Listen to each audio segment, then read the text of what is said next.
विमल जल रही है। इस चौकी में जोत जल रही है, लेकिन दीदी बहन आपकी बस कमी कर रही है।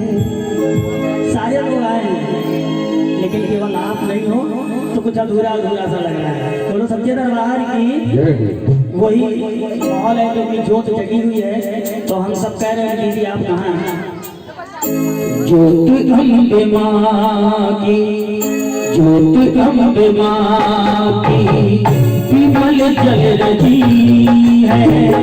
बहन आपकी बस कमी खल रही है। बहन आपकी बस कमी खल रही है। बहन आपकी बस कमी खल रही है।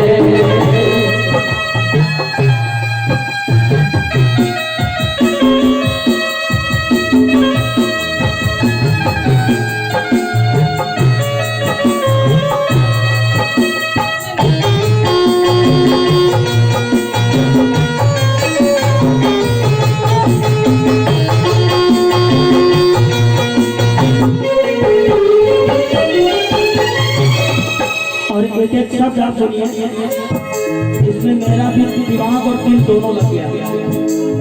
संतोष भैया कह रहे हैं रिश्ते नातेदारों से भरा हुआ घर है।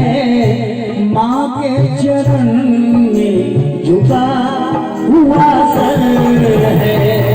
माँ के चरण में झुका हुआ सर,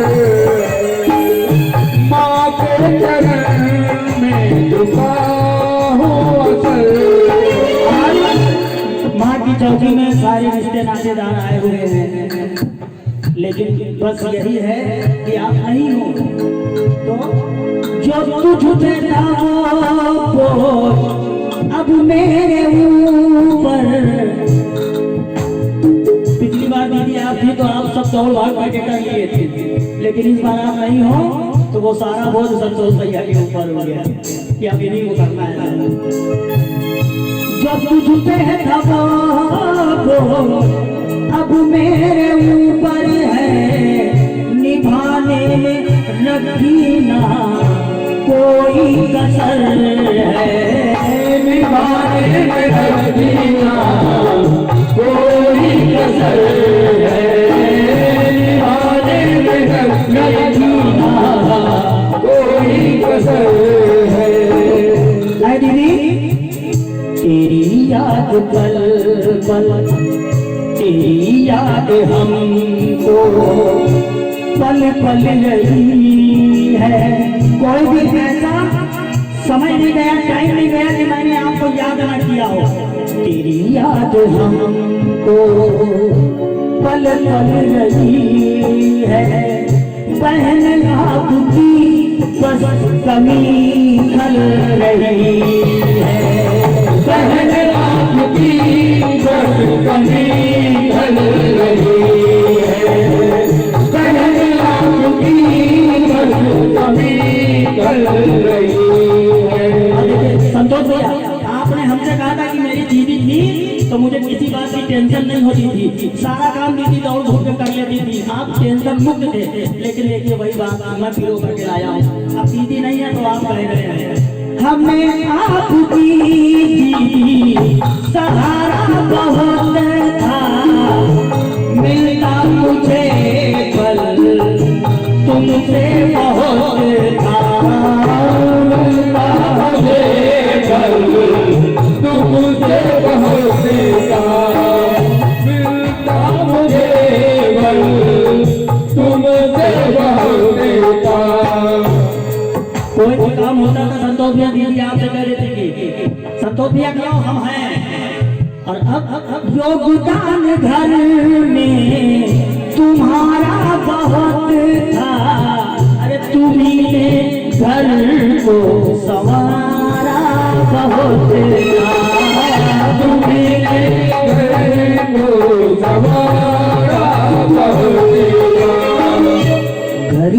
चलाने में, घर को चलाने में तू सफल रही है। सबको बांध के एक घर में एक ही तरह जो दीदी कहती थी वही होता था। घर को चलाने में तू सफल रही है, पर पहले आपकी बस कमी खल रही है। पहले आपकी बस कमी खल रही है। पहले आपकी बस कमी खल रही है। तुझको याद करते हुए दीदी मैं इतना कहूँगा कि वो जिम्मेदारी जिसे आप पहले निभाती थी, आज किसी न किसी रूप में आपको निभाना पड़ेगा आकर के। तो संतोष भैया कह रहे हैं क्या, तुझे जिम्मेदारी वही निभाना पड़ेगा, तुझे जिम्मेदारी वही निभाना पड़ेगा। हाथ मेरे सिर पर गिराना पड़ेगा, हाथ मेरे सर पर गिराना पड़ेगा, हाथ मेरे सर पर गिराना पड़ेगा। माँ को बड़ी सीमा दिखाना पड़ेगा, माँ की चौकी में तुझे आना पड़ेगा, माँ की चौकी में तुझे आना पड़ेगा, माँ की चौकी में तुझे आना पड़ेगा। जब हम सब मिल करके कह रहे कि दीदी आपको आना ही पड़ेगा किसी न किसी रूप में, तो सारे लोग कह रहे हैं क्या, तुझे देखने की इच्छा।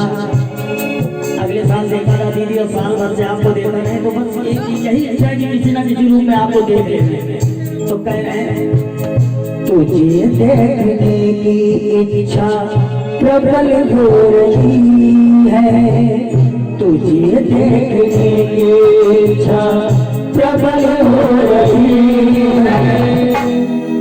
बहन आपकी बस कमी खल रही है, बहन आपकी बस कमी खल रही है, बहन आपकी बस कमी खल रही है।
देखिए कैसे मैंने फिट किया आपको।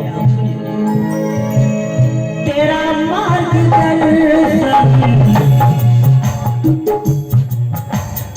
तुम्हारा जो दिया हुआ मार्गदर्शन है आशा दीदी, वो किसने पाया? तेरा मार्गदर्शन संतोष ने पाया, राजकुमारी को भी रास्ता दिखाया, राजकुमारी को भी रास्ता दिखाया, राजकुमारी को भी रास्ता दिखाया।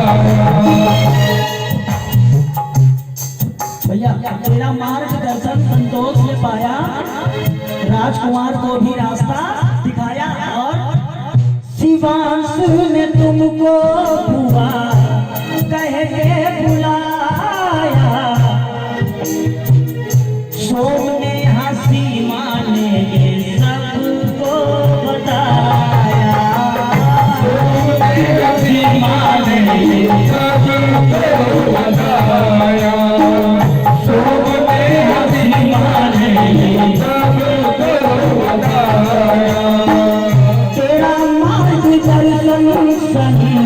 तो सुने है पाया राजकुमार को भी रास्ता दिखाया। शिवांश ने तुमको हुआ कह के बुलाया, शोक में हंसी माने ये सबको बताया। शोक में हंसी माने ये सबको बताया। क्या बताया? मेरी दीदी जो ठान लेती थी वो करके रहती थी। तो कहा अपने इरादों में तू, अपने इरादों में तू अटल रही है, अपने इरादों में तू अटल रही है।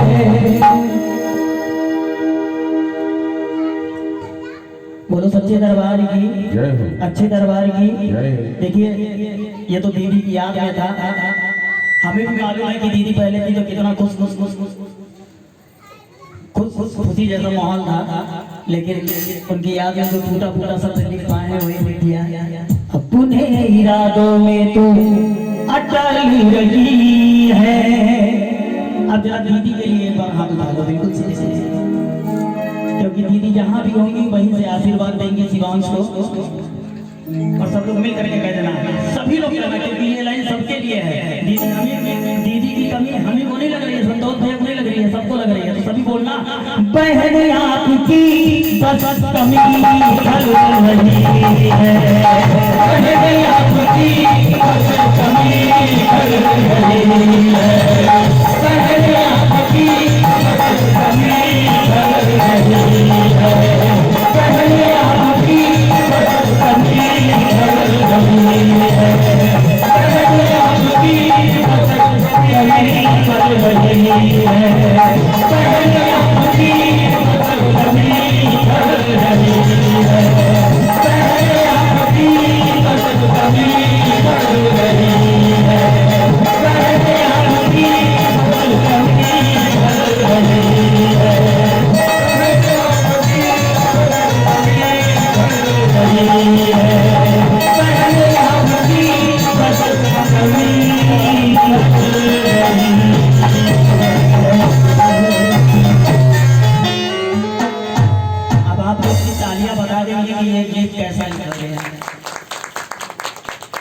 ऐसे टूटा फूटा सब लिख जाता है कभी कभी। बोलो सच्चे दरबार की।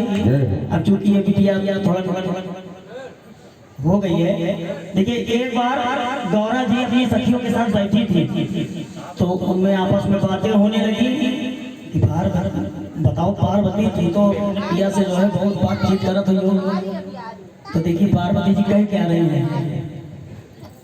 अरे सुनो सखी,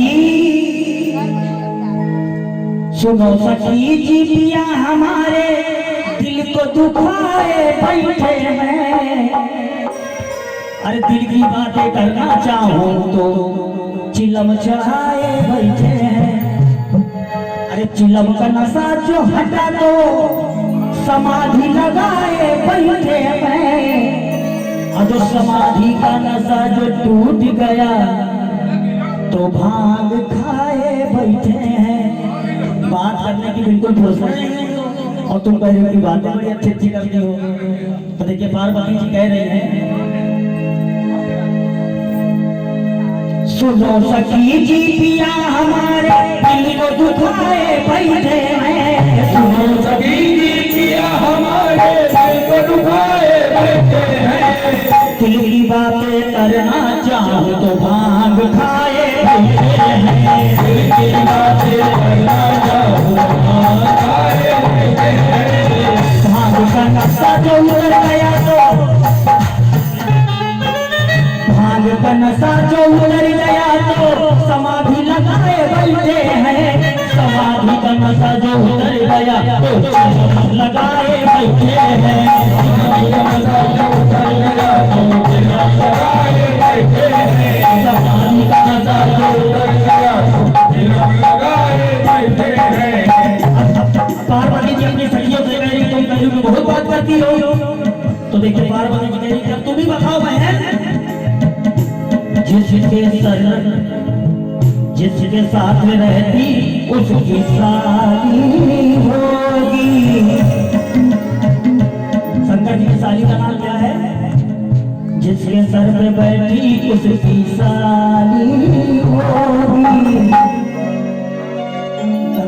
सर पे क्या है? गंगा। क्या बात है। अब देखिए पार्वती जी कह रहे हैं, सुनो सखी जी पिया हमारे तुम्हारे बंदे हैं। सुनो सखी जी पिया हमारे तुम्हारे बंदे हैं। बातें करना चाहो तो भाग उठाए बैठे हैं। बातें करना चाहो तो भाग उठाए बैठे हैं। भाग करना जो खत्म हुआ तो चिलम चढ़ाए बैठे हैं। भाग करना जो खत्म हुआ तो चिलम चढ़ाए बैठे हैं। चिलम से जो फुर्सत मिल जाए समाधि लगाए बैठे हैं। चिलम से जो फुर्सत मिल जाए समाधि लगाए बैठे हैं। जिसके सर पे बैठी उसकी साली होगी। जिसके सर पे बैठी उसकी साली होगी। संतोष भैया, जिसके सर पे बैठी उसकी साली होगी। तो तुम ही बताओ कुछ कैसे उसकी घर वाली होगी।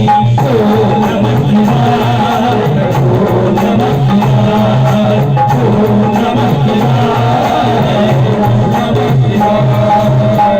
जिसके सर पे बैठी उसकी साली होगी। कुछ कैसे उसकी घर वाली होगी। ओ नमः शिवाय, ओ नमः शिवाय, ओ नमः शिवाय, ओ नमः शिवाय। बाघंबर का तन अंबर है, बाघंबर का तन है अंबर वो भस्मी कट में रमाते हैं। पहले बैठ के घूमा कर दम पे दम लगाते हैं। दम पे दम लगाते हैं। दम पे दम लगाते हैं। पत्थरों में मैं लेटी रहती। पार्वती जी कह रही हैं, पत्थरों में मैं लेटी रहती। तकिया चार पाई है। ब्याह गई जिस दिन से मैं नहीं पाई चार पाई है।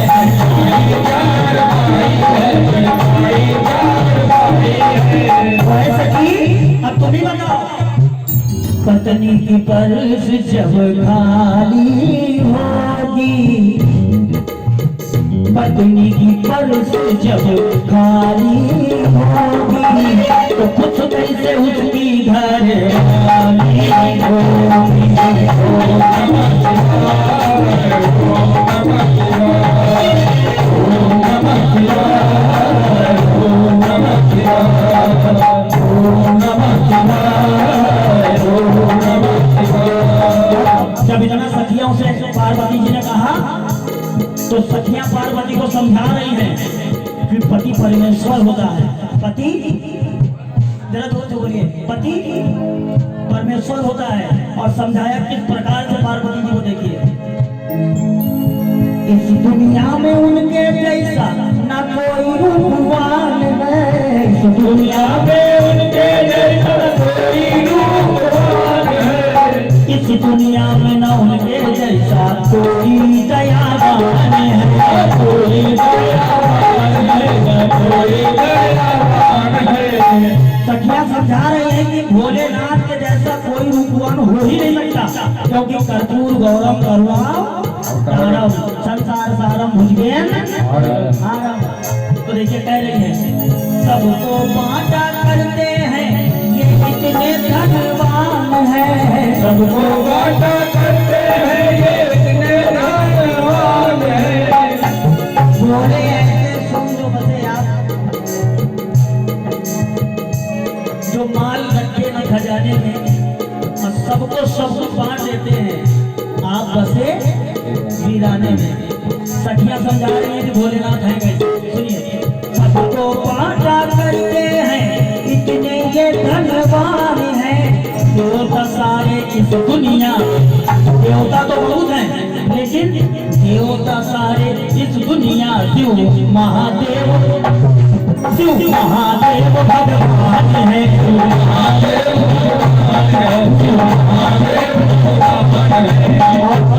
पार्वती जी एक बात हमारी बात बांध लो। उनकी सखी कहने लगी क्या, खुशियाँ ही होंगी ना कंगाली होगी, खुशियाँ ही होंगी ना कंगाली होगी, खुशियाँ ही होंगी ना कंगाली होगी। जब आप अपने पति को परमेश्वर मान लोगी तब। और फिर पार्वती ने कहा, घर वाले के साथ खुश घरवाली होगी, घर वाले के साथ खुश घरवाली होगी, घर वाले के साथ खुश घरवाली होगी। ओम नमः शिवाय, ओम नमः शिवाय, ओम नमः शिवाय, ओम नमः शिवाय, ओम नमः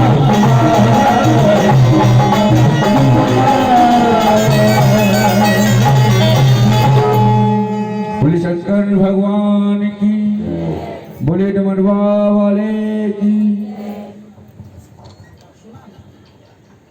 एक बार कुंभज ऋषि श्री कृष्ण भगवान की रासलीला देखने के लिए गए। सुनिए भैया, बहुत ध्यान से सुनिए। एक बार कुंभज ऋषि भगवान श्री कृष्ण भगवान की रासलीला देखने के लिए गए और वहां देखा कि अकेला कृष्ण 16,108 रानियों के साथ रासलीला रचा रहा है। 16,108 रानियों के साथ रासलीला रचा रहा है। ये रासलीला देखकर उनके मन में जिज्ञासा उत्पन्न हो गई कि काश मेरी भी एक नारी होती। ये जिज्ञासा लेकर अपने इष्ट महादेव के पास गए और कहने लगे, प्रभु मैं अभी अभी रासलीला देखकर आया हूँ और मुझे एक नारी चाहिए। महादेव से एक नारी की मांग कर रहा है कुंभज ऋषि, लेकिन महादेव समझा रहे हैं कि तुम योगी हो, साधु हो, सन्यासी हो, तुम्हें नारी की क्या जरूरत। लेकिन कुंभज ऋषि कहने लगे, नहीं प्रभु मैं जैसी नारी मांग रहा हूँ मुझको वैसी नारी चाहिए, मैं जैसी नारी मांग रहा हूँ मुझको वैसी नारी चाहिए। तो भगवान महादेव ने कहा, ठीक है ऋषिवर, चलो मैं तुमको तीनों महादेवियों से बारी बारी मिलवा रहा हूँ और जो महादेवी तुम्हें पसंद हो केवल इशारा कर देना, मैं तथास्तु, जो बोली तथास्तु बोल दूंगा। अब तीनों महादेवियां सर नीचे किए हुए खड़ी हैं क्योंकि वो जान रही हैं कि भोले तो बड़े भोले हैं ही हैं, कहीं ऋषिवर को हम पसंद आ गए तो जाना पड़ जाएगा। अब देखिए ऋषिवर कैसी नारी की मांग कर रहा है इस भजन के माध्यम से। आपसे बोलो सच्चे दरबार की, बोलिए शंकर भगवान की। आइए सभी मिलकर संतोष भैया, बहुत एक भजन है, सुन लो। कैसी कैसी का नहीं है वो, यहाँ वाली कैसी का है, यहाँ वाली कैसी। देखिए कुंभज ऋषि कह रहा है, लगा के ठट्ठा हंसा है योगी बोला मृदुबानी, एक अलग सी पत्नी चाहिए हे अवघड़दानी। कैसी पत्नी चाहिए, अलग सी चाहिए, आजकल की जैसी नहीं चाहिए। एक अलग सी पत्नी चाहिए हे अवघड़दानी, तो जान में जान आएगी जब मेरी जान आएगी। बोलो शंकर भगवान की। ये मैं नहीं कह रहा हूँ, ये कुंभज ऋषि कह रहा है। कौन कह रहा है, कुंभज ऋषि कह रहा है कि प्रभु लगा के ठट्ठा हंसा है योगी मृदुबानी, लगा के ठट्ठा हंसा है योगी बोला मृदुबानी, एक अलग सी पत्नी चाहिए एक अवघड़दानी, एक अलग सी पत्नी चाहिए हे अवघड़दानी, तो जान में आएगी जब मेरी जान आएगी, जान में आएगी जब मेरी जान आएगी, जान आएगी जब मेरी जान आएगी।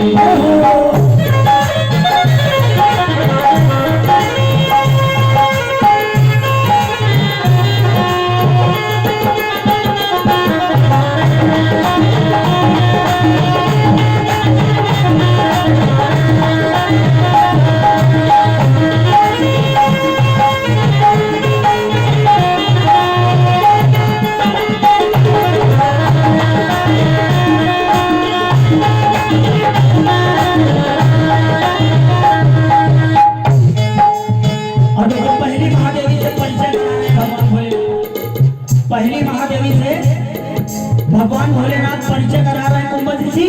आइए मैं आपको पहली महादेवी से मिलवा रहा हूँ। परिचय कैसे करवा रहे हैं? धन और वैभव की देवी सबके मन को भाती है, सौम्य सुशीला ये प्यारी ही लक्ष्मी कहलाती है। ही लक्ष्मी कहलाती है, ही लक्ष्मी कहलाती है, ही लक्ष्मी कहलाती है, ही लक्ष्मी कहलाती है। लक्ष्मी जी सोच रही हैं कहीं ऐसा ना हो कि हमको पैदल को छोड़ के जाना पड़ जाए, क्योंकि भोले तो वैसे ही बड़े भोले हैं। तो देखिए फिर से परिचय करा रहे, कह रहे ईश्वर ये है ना, ये कौन?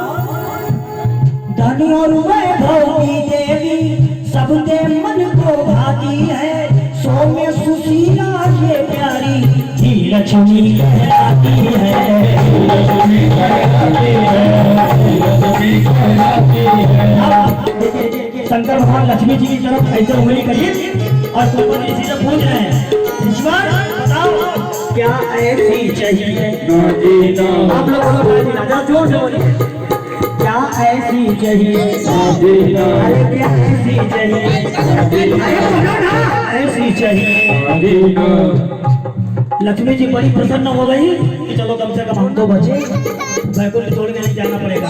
भगवान भोलेनाथ ने कहा कोई बात नहीं ईश्वर, आओ मैं तुमको दूसरी महादेवी से मिलवाता हूँ। तो देखिए दूसरी महादेवी से कैसे परिचय करवा रहे हैं। विद्या बुद्धि संचालक कला की आदि शास्त्री है, नाम शारदा है इनका, जो सब चुटकी गाती है।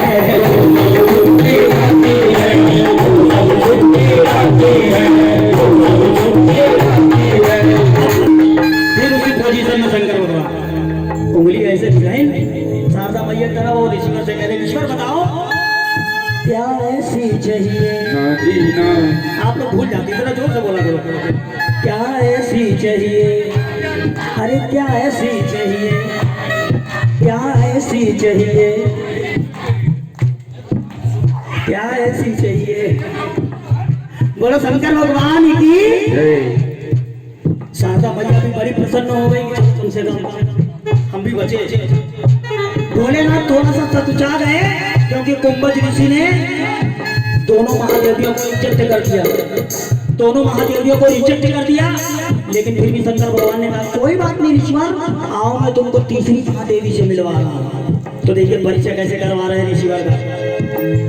मेरे बाएं अंग घड़ी मेरे मन को भाती है, घड़ी बगल में पार्वती क्या तुमको भी आती है? क्या तुमको भी आती है? तुमको भी आती है? तुमको भी आती है? जब इतना कहा घड़ी बगल में पार्वती क्या तुमको भी आती है? फिर कहने लगे, इशारा वैसे ही बिल्कुल इनकल कर दिया पार्वती जी की तरफ और कह रहे ऋषिवर बताओ क्या ऐसी चाहिए? अरे क्या ऐसी चाहिए? आप बहुत मुस्कुरा रहे हैं मैया, क्या बात है? जरा दोस्त बोलिए, क्या ऐसी चाहिए? अरे क्या ऐसी चाहिए? भगवान जब बिल्कुल थक हार गए, ईश्वर ने तीनों महादेवियों को रिजेक्ट कर दिया, तो थक हार भगवान ने स्वयं पूछ लिया कि अब ईश्वर तुम ही बता दो कि तुमको कैसी नारी चाहिए। अब तुम ही बता दो तुमको कैसी नारी चाहिए। तो ईश्वर देखो बता रहा है, कह रहा है प्रभु अगर देना है ना तो मुझको ऐसी नारी दो। कैसी नारी? पीछे पीछे पति रहे। अब तो काटे कैसे? कैसी नारी चाहिए ये ऋषिवर बता रहा है। प्रभु अगर देना हो तो मुझे ऐसी नारी दो। कैसी नारी? पीछे पीछे पति रहे, आगे नित्य को बढ़ती रहे, मुझको ऐसी पत्नी दो जो बात बात से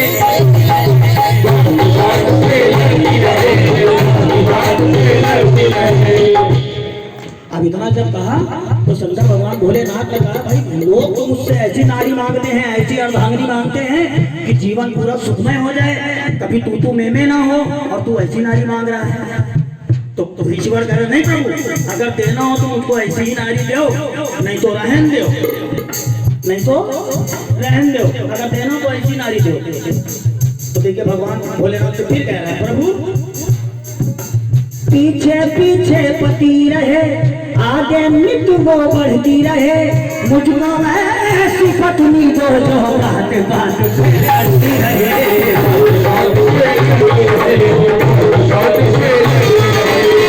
जब इतना कहा तो शंकर जी ने अपनी जांघ को मला और उनके मलने के मैल से करकथा नामक स्त्री उत्पन्न हो गई, यानी कठोर बोलने वाली।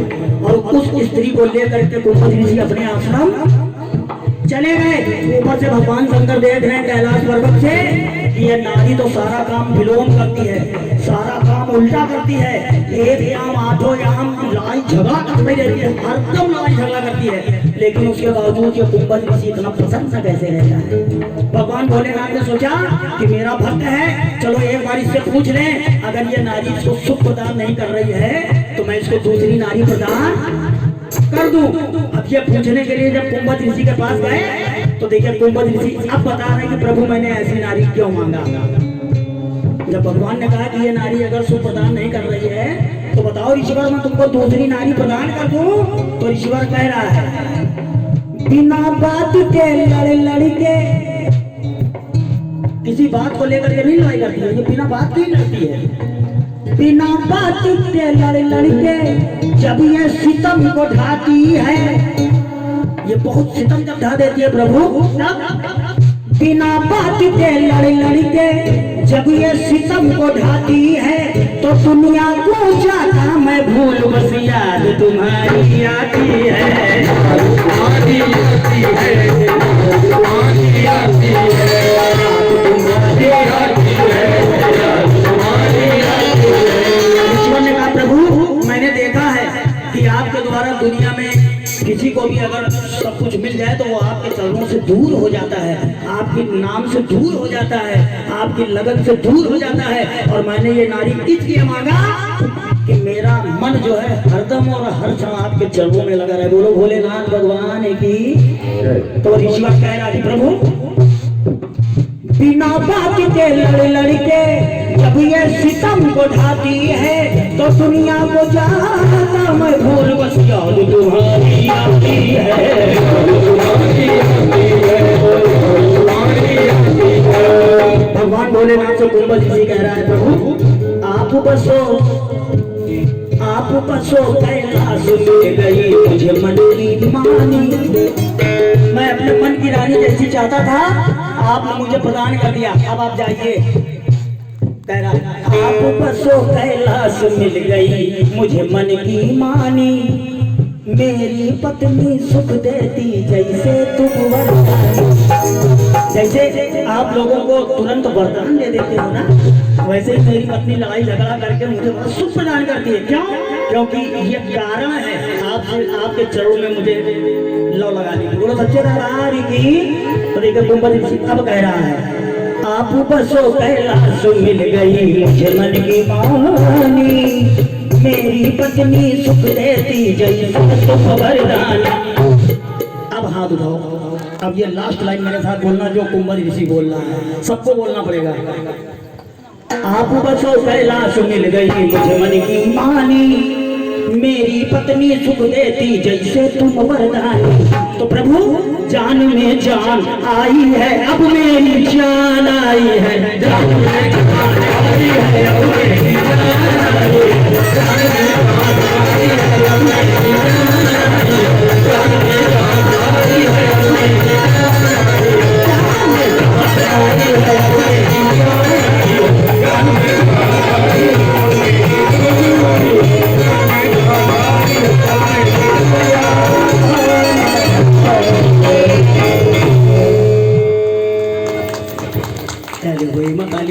आई है। अच्छा